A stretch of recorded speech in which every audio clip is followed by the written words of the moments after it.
ഇപ്പോൾ ഒരു നിലയിൽ ഇപ്പോൾ 2 നിലയും 3 നിലയും ഉള്ളതാണ് വാങ്ങുന്നത്. വാങ്ങി നിറച്ചിരിക്കുക. 1.5 മാസത്തേക്കുള്ളതും അതിനുള്ളിൽ നിറച്ച് വെച്ച് എടുത്ത് ഭുജിച്ച് കൊച്ചു കുഞ്ഞുങ്ങൾക്ക് പോലും ഉദര സംബന്ധമായ രോഗത്തിൽ തുടങ്ങി മാരകമാർന്ന അംഗോപംഗങ്ങളെ മുറിച്ചു മാറ്റുന്ന മാരക രോഗങ്ങൾക്ക് വിധേയമാക്കുന്ന അവസ്ഥയിലേക്ക് മനുഷ്യൻ വഴിമാറിയിട്ട് നമ്മൾ തിരിച്ചറിയുക. ധന്യമായ ജീവിത വ്യവസ്ഥ ഇവിടെ പഠിപ്പിക്കാൻ. ഇവിടെ 2 പേരുള്ള ഗൃഹത്തിൽ 4 പേർ വന്നപ്പോൾ 2 പേരുടെ ആഹാരം 4 പേർക്ക് പകുത്തു കൊടുക്കുവാൻ അച്ഛനും മകളും തീരുമാനിച്ചു. 4 പാത്രത്തിലായി ചോറ് പകുത്തു വെച്ച് മകൾ അവർക്ക് ഇരിക്കാൻ ഇരിപ്പിടമൊരുക്കുവാൻ പൂമുഖത്തേക്ക് പോയപ്പോൾ ആ അടുക്കള ഭാഗത്ത് ചോറിനരികിൽ അച്ഛൻ നിൽക്കുകയായിരുന്നു. പെട്ടെന്ന് അച്ഛൻ അത്ഭുതപരിതം തന്നാകുന്ന വിധത്തിൽ ഒരു കാഴ്ച കണ്ടു. എന്താ കണ്ടത്? ആ 4 പേർക്ക് വിളമ്പി വെച്ച ചോറിൽ ഒരു പാത്രത്തിൽ ഒരു അട്ട വീഴുന്നത് കണ്ടു.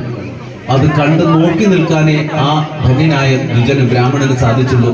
അദ്ദേഹം ഒരു നിമിഷം അത്ഭുതപ്പെട്ടുപോയി. അത്ഭുതസ്തബ്ധനായി നിന്ന് എന്ത് ചെയ്യുമെന്നറിയില്ല. ഈ ചോറ് മാറ്റി വെച്ചാൽ പിന്നെ 3 പാത്രത്തിലുള്ളത് വീണ്ടും പകുക്കണം 4 പേർക്ക് എങ്ങനെ തികയും എന്നുള്ളത് കൊണ്ട് അദ്ദേഹം ആകെ വിഷമിച്ചു. എന്നാൽ നമ്മുടെ അമ്മമാരോട് ചോദിച്ചു നോക്കാം, അങ്ങനെയുള്ള പ്രതിസന്ധി ഉണ്ടായാൽ ഒരു പരിഹാരം കാണാൻ എന്ത് ചെയ്യുന്നു? അമ്മമാരോട് ചോദിച്ചാൽ അമ്മമാർക്ക് ഈ ഉപായം പെട്ടെന്ന് വരുന്നവരാണ്. പലതും അപകടമായിരിക്കുമെങ്കിലും പെട്ടെന്ന് ഉപായം ഭഗവാന്റെ സൃഷ്ടിയിൽ അമ്മമാർക്ക് നൽകിയിട്ടുണ്ട്. അതുകൊണ്ട് എന്തിനും ഉപായം പറയുന്നത്. ചിലതൊക്കെ വലിയ അപകടങ്ങളിലേക്ക് പോകും. അതുകൊണ്ട് ചില പുരുഷന്മാര് ശ്രദ്ധിക്കാറ് പോലുമില്ല.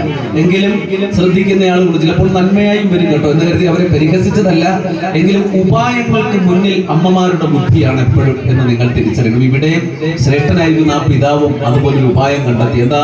അദ്ദേഹം ഭാര്യയില്ലാതെ അമ്മയുടെ കൂടി കർത്തവ്യം ചെയ്യുന്ന ആളായിരുന്നു. അദ്ദേഹത്തിന്